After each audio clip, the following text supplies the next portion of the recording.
people consider this guy, Klaus Schwab, to be the most dangerous man in the world. You might remember Klaus Schwab as the public who said, "You'll own nothing." Translated,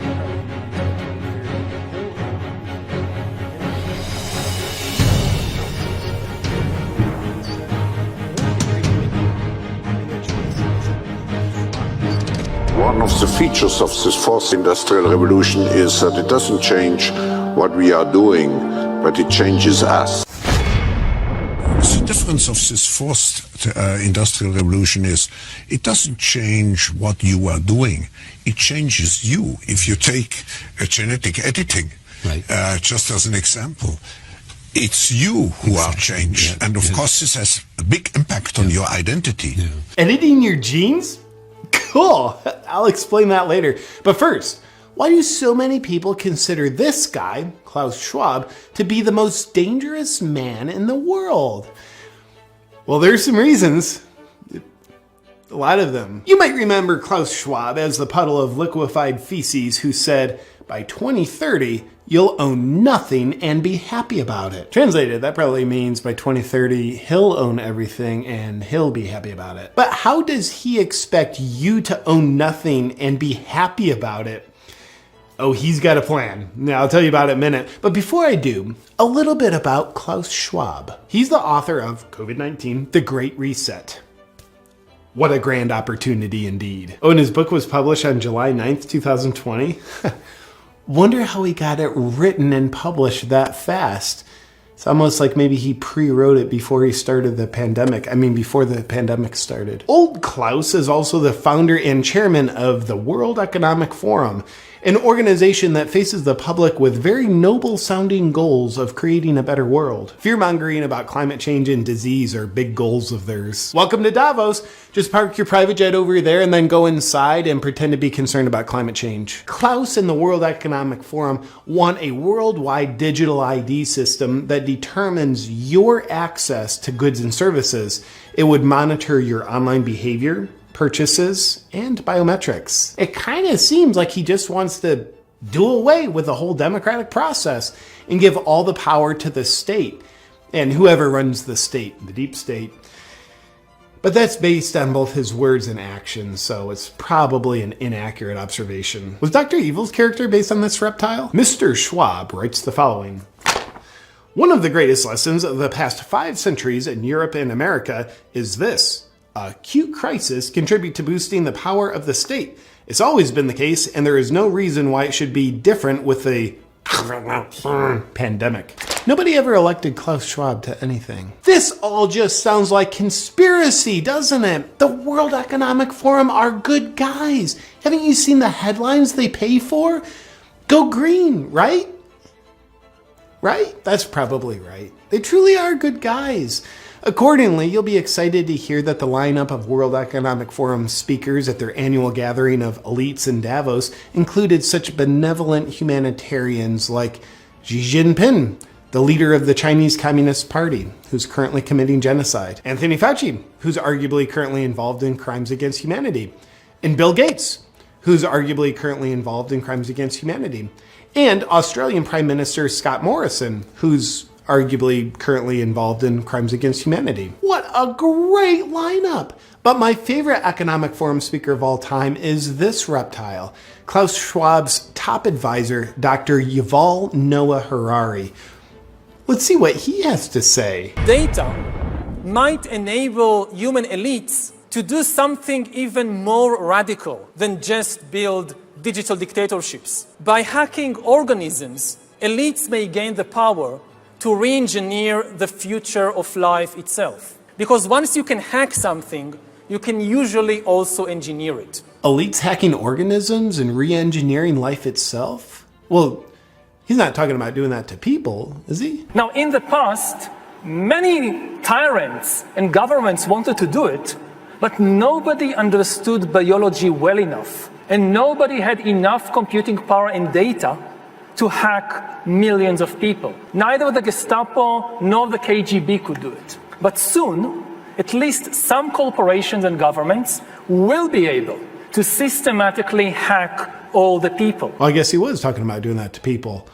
All people, to be specific. And if indeed we succeed in hacking and engineering life, this will be not just the greatest revolution in the history of humanity. This will be the greatest revolution in biology since the very beginning of life 4 billion years ago. For 4 billion years, nothing fundamental changed. Not playing God, are you? Because that usually works out super well. Science is replacing evolution by natural selection with evolution by intelligent design. Not the intelligent design of some god above the clouds. Oh, you are playing God. Say more. Evolution by natural selection with evolution by intelligent design. Not the intelligent design of some god above the clouds, but our intelligent design and the intelligent design of our clouds, the IBM cloud, the Microsoft cloud. These are the new driving forces of evolution. Gosh, you wouldn't by chance have a plan in place on how to control people with your cloud technology, would you? And that plan isn't by chance already being implemented, is it? Today, we have the technology to hack human beings on a massive scale. Oh, so you could implement it. In this time of crisis, you have to follow science. It's often said that you should never allow a good crisis to go to waste. Sounds familiar.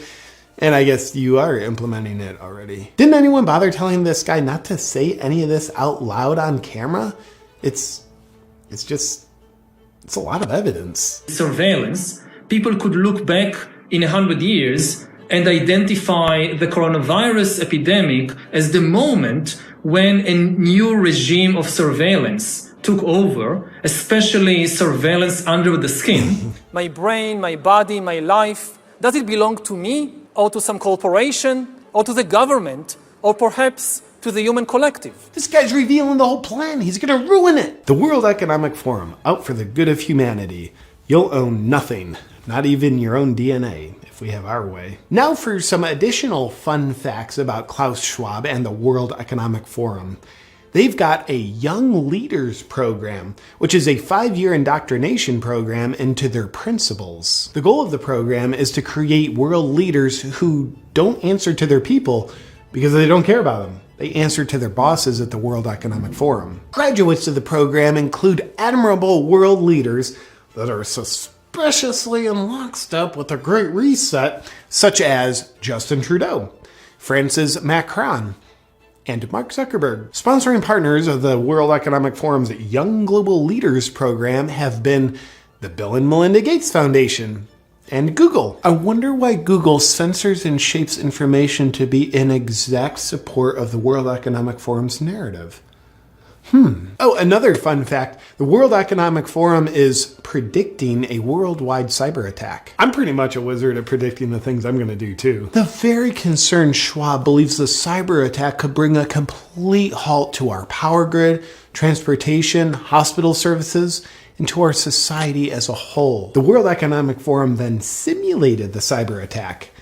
Simulated or planned? I'm not sure, but they said it was a simulation, so it's probably best to just believe them. Oh, also the World Economic Forum, along with the Bill and Melinda Gates Foundation, hosted Event 201, which oddly enough played out exactly as they planned. Or simulated, or whatever. Let's move on. And here's a picture of Klaus Schwab sitting in front of his statue of Vladimir Lenin. I wonder why he's got a statue of one of the most murderous world leaders in history. Lenin killed an estimated 5 million people. And finally, remember Schwab's whole thing about you'll own nothing and be happy about it? What's the World Economic Forum's plan to make that happen? Well, it's probably nothing, but consider this. BlackRock is an investment firm with $9 trillion under management, which is a higher GDP than every country on Earth, aside from the US and China. Therefore, it turns out BlackRock has more political and financial influence than the Federal Reserve and most governments. Sounds cool, but what's the connection with a World Economic Forum?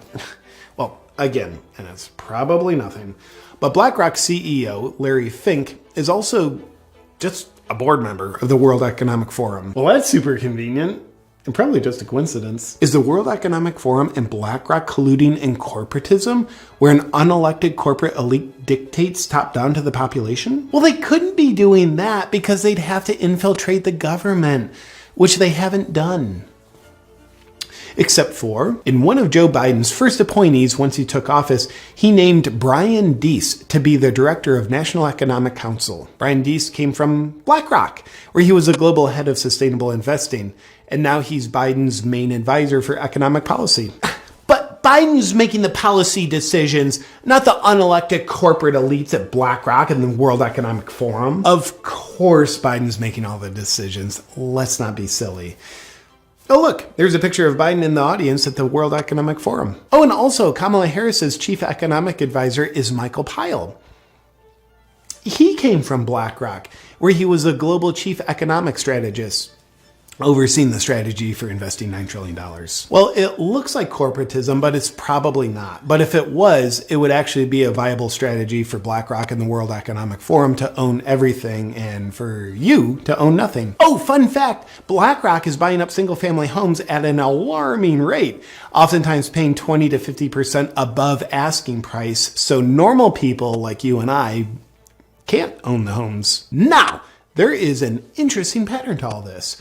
You know how you hear about ancient tyrannical rulers who would rule over their dumb people by saying things like, yeah, if you don't do all of this slave labor and let me sleep with your wives, then God's going to make you all perish in a deadly storm. Well, God told me, and because I'm elite, I have access to this knowledge and you don't. So you better do as I say or you're going to die. Well, us peasants can't perceive what the king can, so we better do as he says.